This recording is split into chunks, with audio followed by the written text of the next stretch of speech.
As you know, the Northwest MLS is not owned by NAR, Correct. and so they don't have to apply to the same rulings of the settlement.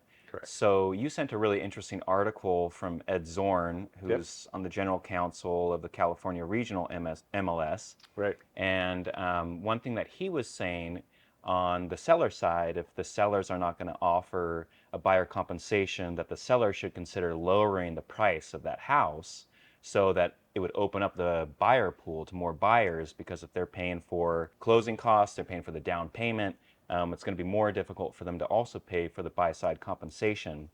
And I was kind of curious what your take is on the Northwest MLS opting out of taking away the buy side compensation or publishing it, as opposed to NAR MLSs that are going to remove the buy side compensation completely. The basis of everything that you just said comes back to transparency. When we voted from the Northwest MLS, the number one thing that really was the beauty is the decoupling of the buyer and the seller commission. That was Mm-hmm. the major change that we made.